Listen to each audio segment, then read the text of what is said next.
ఆ జిల్లాలో ఓ రోడ్డే నేతలందరినీ రోడ్డుపైకి తీసుకొచ్చిందా? కొందరికి ఆ రోడ్డు రాజకీయ ఆయుధంగా మారితే మరికొందరికి తలనొప్పిగా తయారైందా? అధికార పార్టీ ఎమ్మెల్యే కూడా బాధితులకు అండగా నిలిచారా? ఎమ్మెల్యే తీరు సొంత పార్టీ నేతలకే రుచించడం లేదా? అసలు ఆ రోడ్డు వెనుక సాగుతున్న రాజకీయ రచ్చేంటి? దీనివల్ల లాభం ఎవరికి, నష్టం ఎవరికి? Watch the story. తెలంగాణలో హైదరాబాద్ చుట్టూ 8 జిల్లాలను కలుపుతూ నిర్మిస్తోన్న రీజనల్ రింగ్ రోడ్డు ఇప్పుడు రాజకీయ ప్రకంపనలకు కారణమవుతోంది. RRR కారణంగా భూములు కోల్పోతున్న రైతులు రోడ్డెక్కి ఆందోళన చేస్తూ ఉంటే రాజకీయ నాయకులు కూడా తప్పక వారికి మద్దతుగా నిలవాల్సి వస్తోంది. విపక్షాల నాయకులతో పాటు అధికార పార్టీ నేతలు రైతులకు మద్దతుగా నిలుస్తున్నారు. మునుగోడు కాంగ్రెస్ ఎమ్మెల్యే కోమటిరెడ్డి రాజగోపాల్ రెడ్డి కూడా బాధితులకు మద్దతుగా నిలవడమే కాకుండా సంచలన వ్యాఖ్యలు చేయటం ఇప్పుడు జిల్లా రాజకీయాల్లో తీవ్ర చర్చనీయాంశంగా మారింది. 2 భాగాలుగా నిర్మించాలని తలపెట్టిన regional ring road Yadadri, Bhuvanagiri, Nalgonda జిల్లాల్లోని 11 మండలాలను కలుపుతూ వెళ్తోంది. ఇప్పటికే RRR ఉత్తర భాగం నిర్మాణానికి కేంద్రం గ్రీన్ సిగ్నల్ ఇవ్వడంతో టెండర్లను కూడా పిలిచారు. ఇక దక్షిణ భాగంలోనే అసలు సమస్య వచ్చి పడింది. తొలుత ఇచ్చిన అలైన్మెంట్ ను కాదని కొత్త అలైన్మెంట్ తెర మీదకు తీసుకురావడంతో రైతులు తీవ్ర ఆగ్రహం వ్యక్తం చేస్తున్నారు. విలువైన భూములను కోల్పోతున్న తమకు ప్రభుత్వం ఇస్తామన్న నష్టపరిహారం ఏ మూలకు చాలదని బాధితులు ఆవేదన వ్యక్తం చేస్తున్నారు. భూమికి భూమి ఇస్తేనే ఒప్పుకుంటామని, నగదు పరిహారం అక్కర్లేదని బాధితులు అంటున్నారు. దీనికి అదనంగా మరో వాదనని కూడా తెరపైకి తెస్తున్నారు.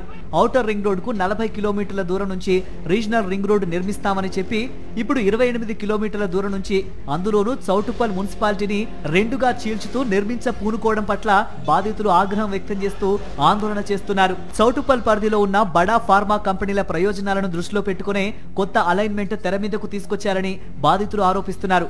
తొలుత ఉత్తర భాగాన్ని దక్షిణ భాగంతో కలిపే ఇంటర్చేంజ్ జంక్షన్ కోసం 78 ఎకరాలు అవసరమవుతుందని చెప్పి తాజాగా దాన్ని 181 ఎకరాలకు పెంచడం వెనుక ఎవరి ప్రయోజనాలు దాగున్నాయో చెప్పాలని బాధితులు డిమాండ్ చేస్తున్నారు. ఈ క్రమంలోనే బాధితులు అధికార పార్టీ ఎమ్మెల్యే కోమటిరెడ్డి రాజగోపాల్ ను కలవటం, ఆయన కూడా ప్రభుత్వాన్ని ఇరుకున పెట్టేలా కామెంట్స్ చేయటం ఇప్పుడు హాట్ టాపిక్ అయింది. రీజనల్ రింగ్ రోడ్డు భూ నిర్వాసితుల సమస్యలను రాష్ట్ర ప్రభుత్వ పెద్దల దృష్టికి తీసుకువెళ్తానని, అవసరమైతే కేంద్ర మంత్రి నితిన్ గడ్కరీతోనూ మాట్లాడతానని రాజగోపాల్ అన్నారు. మరో అడుగు ముందుకేసి దక్షిణ భాగం అలైన్మెంట్ మారాలంటే ముందు ఉత్తర భాగం అలైన్మెంట్ మారాలి. ఇవి మారకపోతే చివరికి ప్రభుత్వమే మారాలేమో అంటూ హాట్ కమెంట్ చేశారు. ఇక ఇదే అదునుగా ఇతర పార్టీల నేతలు కూడా బాధితులతో కలిసి రోడ్డెక్కారు. చౌటుప్పల్ RDO కార్యాలయం ఎదుట జరిగిన ఆందోళనలో బీజేపీ, బీఆర్ఎస్, సిపిఐ నేతలు ఆందోళనకు దిగారు. ఈ వివాదంలోకి మంత్రి కోమటిరెడ్డి వెంకటరెడ్డిని లాగటం రాజకీయంగా ఆసక్తిని పెంచుతోంది.